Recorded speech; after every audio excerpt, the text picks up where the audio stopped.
آئیے سلسلے کو آگے بڑھاتے ہیں اور اصل مقصد کی طرف چلتے ہیں۔ ماشاءاللہ بڑی تعداد میں آپ حضرات یہاں تشریف لے آئے ہیں۔ میں مبارکباد پیش کرتا ہوں عزیزہ محمد زید سلمہ اور ان کے والد گرامی جناب بھائی محمد یوسف سلمانی صاحب کو کہ انہوں نے اپنے مہمانوں کے لیے، بستی والوں کے لیے بہت اچھے سے انتظام کیا ہے۔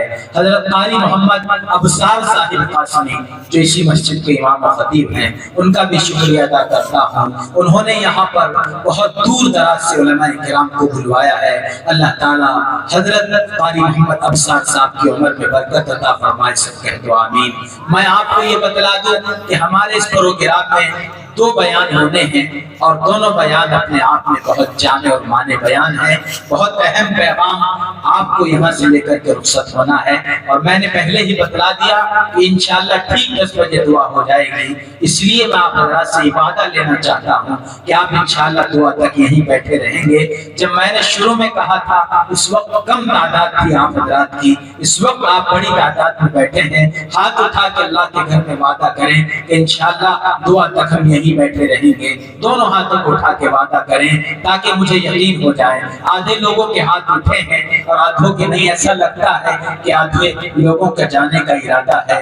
خیر، ہر کسی کی اپنی مجبوری ہے۔ اس بچے کی دستار بندی بھی ہونی ہے، اس نظارے کو بھی ہمیں اپنی آنکھوں میں قید کرنا ہے جو اس پروگرام کا اصل دلہا ہے، جس کی دستار بندی ہونی ہے۔ بہرحال آئیے بات یہ خطابت کے ماحول میں چلتے ہیں۔ خطابت کے بارے میں شاعر نے کہا تھا، خطابت اگر وجد میں آئے تو پھر ہتھیار بن جائے، کبھی خنجر کبھی نیزہ کبھی تلوار بن جائے۔ خطابت کی گلفشانی مسلم ہے اس زمانے میں، یہ نجاشی کے آگے جعفر تیار بن جائے۔ آئیے میں اس وقت گزارش کر رہا ہوں ضلع بجنور کے بہت مشہور مقرر، خطیب بے باک، مقرر ذیشان حضرت مولانا مفتی افتخار الحسن صاحب، محتمم مدرسہ ضیاء العلوم کلر والی مسجد کرتپور و صدر جمعیت علماء تحصیل نجیب آباد حضرت والا تشریف لائے ہیں۔ میں بڑے ہی ادب و احترام کے ساتھ ان اشعار کے ساتھ حضرت والا سے گزارش کر رہا ہوں کہ تیری یکتائی ہر ایک رنگ میں چھائی ہے، تیری یکتائی ہر ایک رنگ میں چھائی ہے، یہ سارا مجمع تیرے جلووں کا تماشائی ہے۔ اے بلبل شیدا تو نے سنا ہے حد حد کر، اب جگر تھام کے بیٹھ، میرے حضرت کی باری آئی ہے۔ گزارش کر رہا ہوں بڑے ہی ادب و احترام کے ساتھ ضلع بجنور کے بہت مشہور مقرر جو اکثر جلسوں میں جا کر اپنی خطاب سے سامعین کو سیراب کیا کرتے ہیں، حضرت والا تشریف لے آئے اس تمہید کے ساتھ کہ میرا دل کیوں نہ قائل ہو تیری سحر لسانی کا، میرا دل کیوں نہ قائل ہو تیری سحر لسانی کا، سنا ہے ہر طرف چرچا ہے تیری جادو بیانی کا۔ حضرت مفتی محمد افتخار صاحب ایک مرتبہ زور بار نعرہ لگائیں، اللہ کے نام کا نعرہ لگائیں اور استقبال کریں اپنے مہمان مکرم حضرت مفتی صاحب کا۔ دونوں ہاتھ فضاؤں میں اٹھائیں اور بلند آواز کے ساتھ نعرہ لگا کر پورے گاؤں کو بیدار کر دیں، نعرہ تکبیر، نعرہ تکبیر۔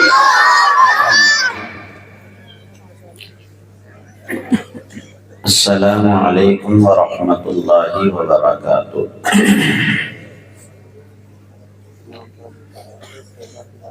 بسم اللہ الرحمن الرحیم،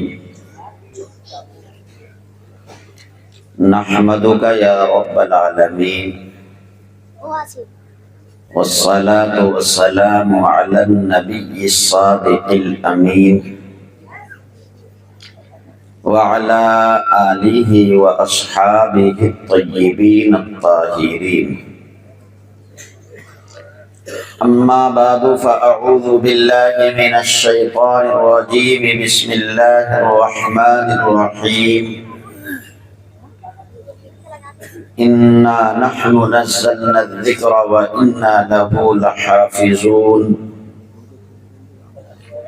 عن ابی ہریرہ رضی اللہ عنہ قال قال رسول اللہ صلی اللہ علیہ وسلم، ان اللہ تبارک وتعالی قرأ طه ویاسین قبل ان يخلق السماوات والارض بألف عام، فلما سمعت الملائكة القرآن قالت طوبى لأمة ينزل عليها هذا وطوبى لأجواف تحمل هذا وطوبى لألسنة تتكلم بهذا أو كما قال عليه الصلاة والسلام۔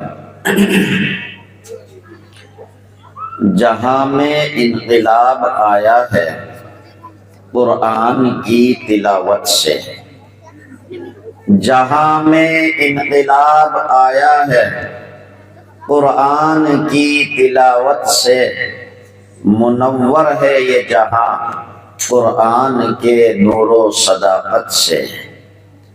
ہوا عثمان ذو النورین کے دل پر ضیا اس سے، علی ابن ابی طالب بنے شیر خدا اس سے۔ اسی قرآن نے ابن قاسم کے عزائم کو ابھارا تھا، اسی نے غزنوی کے حوصلوں کو بڑھایا تھا۔ یہ محبوب کبریا کے دل اطہر پہ اترا تھا، ہدایت بن کے آیا تھا، زمانے بھر میں چمکا تھا۔ اسی قرآن نے خالد کو سیف اللہ بنایا تھا، اسی نے حبشی کی عظمت کو بڑھایا تھا۔ اسی قرآن نے تاریخ ادنا کو اعلیٰ کر کے چمکایا تھا، اسی نے اندلس میں پرچم اسلام لہرایا تھا۔ اسی قرآن کو پڑھ کر پیا عثمان نے جام شہادت ہے، انوکھی یہ تلاوت ہے، انوکھی یہ شہادت ہے۔ ختم ہو جاتی ہے یارو تلاوت سے پریشانی، مسائل کا یہی حل ہے، سنور جاتی ہے زندگانی۔ بہت ہی عزت و احترام کے مستحق اسٹیج پر تشریف فرما مؤقر و مقتدر علماء کرام اور صدر عالی ذی وقار، بہت ہی قدر و منزلت کے مستحق میرے سامنے تشریف فرما میرے دینی اسلامی بھائیوں، بزرگوں، پیارے بچوں، سب سے پہلے تو میں ان والدین کو، ماں باپ کو مبارکباد دینا چاہتا ہوں جن کے لخت جگر نے، نور نظر نے اللہ کا قرآن حفظ کیا، قرآن کریم کو اپنے سینے میں سمویا، بسایا، اپنے سینے کو اللہ کے قرآن سے مزین اور آراستہ کیا۔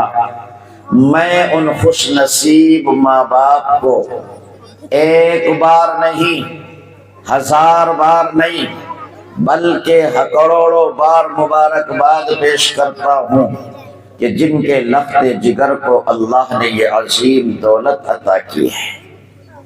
میرے بھائیوں، اس پرآشوب دور میں جبکہ یہ انسان دنیا پرستی، مادہ پرستی کی طرف دوڑ رہا ہے، ہمارے دل و دماغ میں دنیا اور دنیا کی عظمت بٹھائی جا رہی ہے۔ یہ انسان اسکول اور کالج کی تعلیم کی طرف، انگریزی تعلیم کی طرف مائل نظر آ رہا ہے۔ حد یہ ہے کہ اللہ کے بندے اتنا گر چکے ہیں کہ تعلیم جیسی اہم چیز کو اپنی حرص اور کمائی کا ذریعہ بنائے ہوئے ہیں۔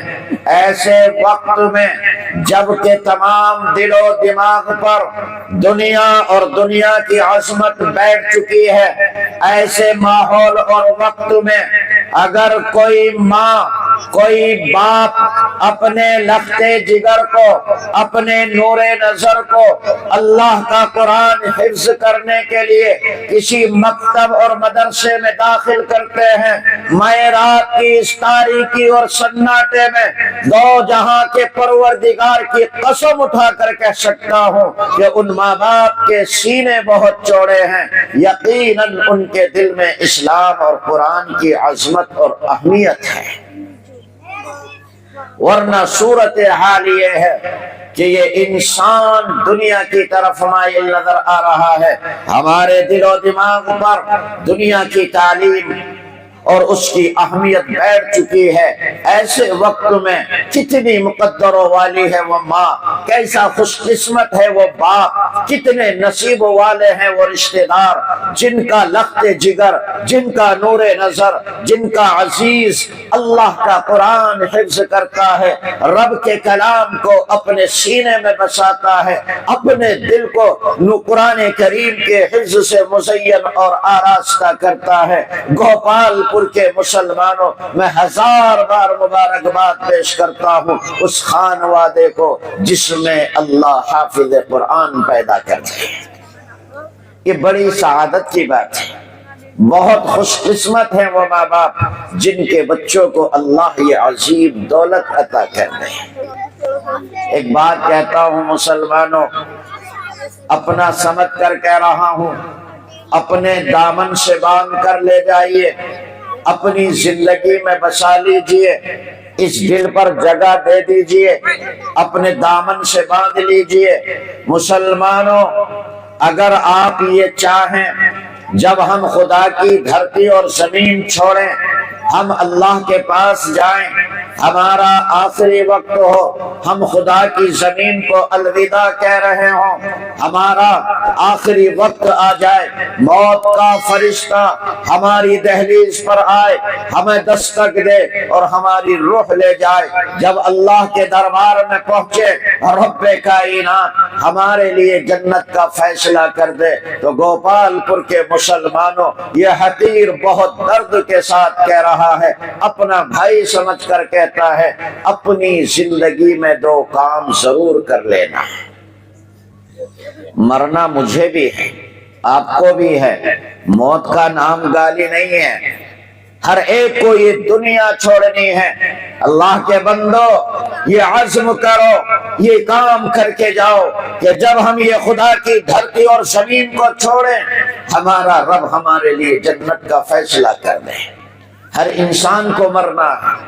اللہ کی زمین پر وہ لوگ آئے جنہوں نے خدا کی وحدانیت کا انکار کیا، ایسے لوگ دنیا میں آئے جنہوں نے اللہ کے وجود کا انکار کر دیا، جنہوں نے رب کی وحدانیت اور توحید کا انکار کیا، ایسے لوگ دنیا میں آئے جنہوں نے پیغمبر کی رسالت و نبوت کا انکار کیا، ایسے لوگ دنیا میں آئے جنہوں نے قبر کا، حشر کا، میزان کا، پلسرات کا، جنت اور جہنم کا انکار کر دیا۔ ایسے احمق اور بے وقوف بھی اللہ کی دھرتی پر آئے جنہوں نے اپنی آنکھوں دیکھی چیزوں کا انکار کر دیا، لیکن آج تک کسی ماں نے ایسا لال نہیں جنا، آج تک کسی ماں کی گود سے ایسے لال نے جنم نہیں لیا۔ اس خاکی زمین پر چشم فلک نے کبھی کوئی ایسا انسان نہیں دیکھا جس نے موت کا انکار کیا۔ آج تک کسی نے موت کا انکار نہیں کیا، اور کیسے کر سکتے ہیں جبکہ اللہ کی زمین پر یہ تماشے روزانہ لوگوں نے دیکھے ہیں۔ ارے کبھی وہ بوڑھا باپ جو اپنے جوان بیٹے پر تکیہ اور بھروسہ کیے ہوئے تھا، جو لال کو دیکھتا تھا دل کی زنجیر کا خوشی سے ہر کار بجنے لگتا تھا، جو یہ سمجھتا تھا یہ لخت جگر میرے بڑھاپے کا سہارا ہے، یہ میری بے ساکی ہے، یہ میرے آخری وقت میں کام آئے گا، جسے دیکھ کر ماں باپ پھولے نہ سماتے تھے، لیکن خدا کی قسم ان گنہگار آنکھوں نے دیکھا ہے ان بوڑھے باپ کا وہ جوان سہارا جوانی میں رخصت ہو جاتا ہے، کمزور کاندھوں پر وہ اپنے جوان بیٹے کو باپ دفن کر کے آتا ہے۔ کبھی وہ ماں جو اپنے لخت جگر کو اپنے سینے سے چمٹائے رہتی تھی، وہ ماں اولاد کے سامنے رخصت ہو جاتی ہے، اولاد نم آنکھوں کے ساتھ اپنی ماں کو قبر میں سلا کر آتے ہیں۔ کبھی بوڑھے باپ کا جنازہ کاندھوں پر جاتا ہے، کبھی وہ نوجوان جو برسہ برس سے